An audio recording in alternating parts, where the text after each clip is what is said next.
Good evening and welcome to Cooper's Peak and Top Shelf Tales. Tonight I'm going to introduce you to Aurora Saunters, a main character in the whole series, The Top Shelf Tales. She has a secret and she finds out that it's time for her to tell her grandson about it because he may inherit it. Tonight she's visiting with a friend of hers, Aaron Frost, who's brought some historic artifacts for her to look at. And throughout that evening, something happens that convinces her time travel can really be dangerous. Here we go. This is Top Shelf Tales according to Aurora Saunters, and it's May Day, May the 1st. You will love these, Aurora. Aaron Frost plopped his valise on the study table. His prosthetic hand fumbled with the latch as he hurried to show me his treasures. Every one of them has been authenticated too, he said, nearly blushing from excitement. Come, take a look. My stick drummed out a march on the oak floor as I limped to my friend's side and took a seat on the sofa. Aaron named each artifact as he lined them in front of me. A sailor's spyglass from Newbern, a court gavel from Old Salisbury, a silver thimble from the town of Bath, he announced, giving each a satisfying rap as he set it on the table. Where do you find these things? I asked, eyes wide with wonder. I look hard, he replied with a grin, and sometimes they find me. His eyes fell to my hickory cane. Oh, I haven't asked. How is your knee? Are you in much pain? I smiled to reassure him. The surgeon says my new knee will feel much better, and then I'll have mechanical parts too. But how can I think of pain and knee replacements with marvels like these in front of me? I'm so pleased you found time to show me before you leave town again.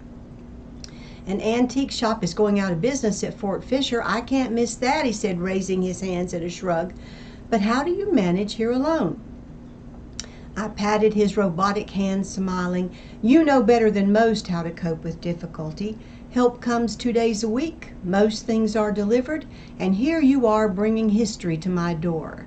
We turned to the rumble of a van arriving. The groceries, I said with a sigh. I forgot about them.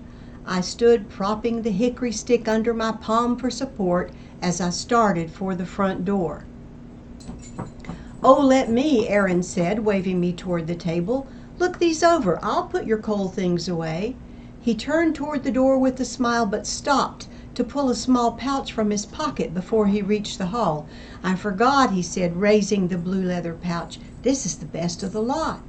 It needs expert authentication, but it may have belonged to George Washington. With a satisfied nod, he placed the pouch on the lamp table by the door. What could be in that blue pouch? I rushed toward the lamp to see, but hurry hobbling with a cane was a rookie mistake. When I propped my stick against the table, it lost its perch and rolled toward the blue pouch. The cane and the little sack fell toward the floor, and I reached with 2 hands to catch both. My knee crumpled as I shifted. Teetering, I desperately grasped for my stick, but it was too late.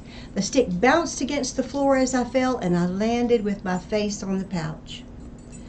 A breeze lifted the hem of my jacket, chilling my back.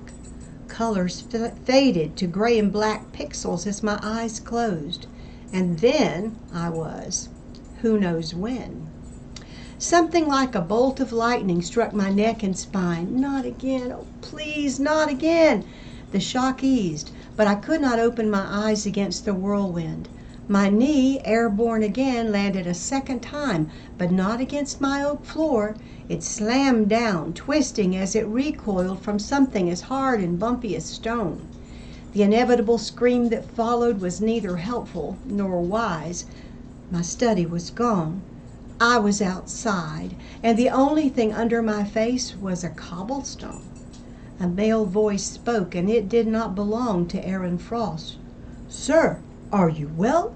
What strange attire! Could someone help me here? He called. I opened one eye. The clop of horseshoes on cobblestones thundered in my ear. The being with the male voice stood beside me in buckled shoes and leggings. Where had I traveled to?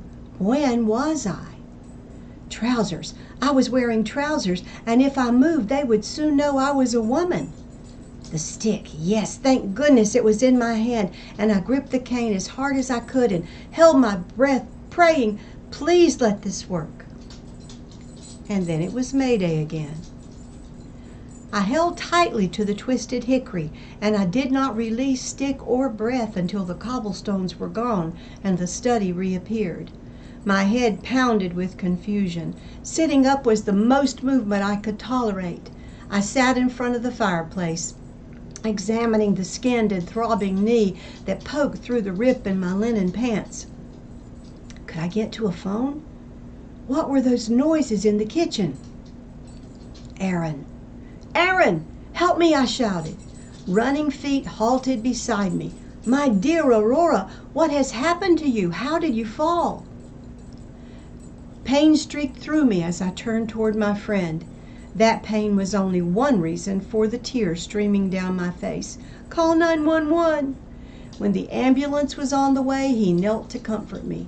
I'll delay my trip and stay to look after you, he said. No, take your trip, but I need my purse and phone. I can collect those for you. Aaron, I want to buy that blue leather pouch. Will you please put it on my top shelf and hide it behind something heavy? Of course, if you wish. Call my son. Tell him I may get a new knee sooner than expected.